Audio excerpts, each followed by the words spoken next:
Well, some would say that it was the most effective torpedo spread in the history of submarine warfare, in that the Japanese submarine, the I-19, fired 6 torpedoes, at least 2, probably 3 of which hit the Wasp and caused her to sink.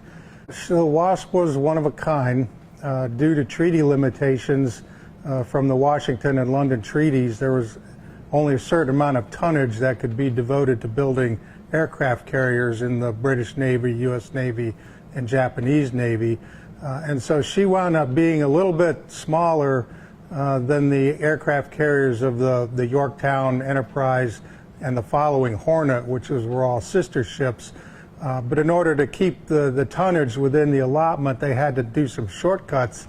So she was a little bit smaller, not as well constructed, didn't have quite as many redundant fire systems and or fire control systems and things like that. She was not considered to be a successful design, so the Navy had no intention of building any more like her. At the start of the war, the intent was to keep her in the Atlantic and have the other carriers operate in the Pacific against the Japanese, because the Japanese were more of a threat to aircraft carriers.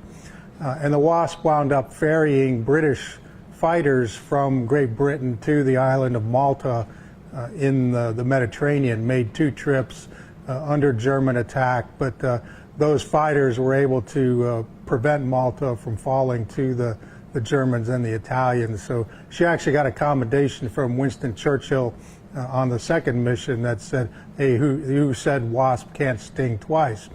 But when the Lexington was sunk at Coral Sea, there was need to bring more aircraft carriers to the Pacific right away. And so Wasp got the call to come over, and she participated in the initial covering the landings at Guadalcanal in August of 1942.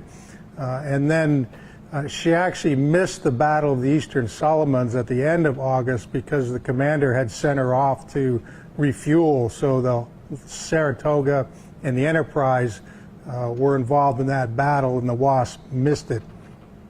But what happened was the Japanese flooded the area south of Guadalcanal with submarines because we were keeping our carriers out of range of Japanese aircraft that were flying from the northern Solomons. But the submarines could get there, and there were about 9 Japanese submarines operating in the area, and Wasp's luck ran out, and I-19 got very lucky.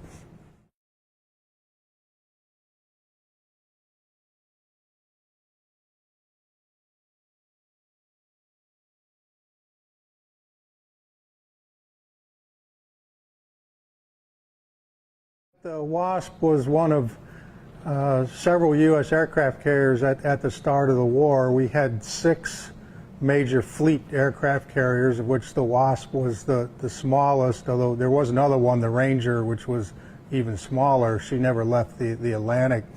But the Wasp represented the U.S. Navy at kind of the lowest point after the start of World War II.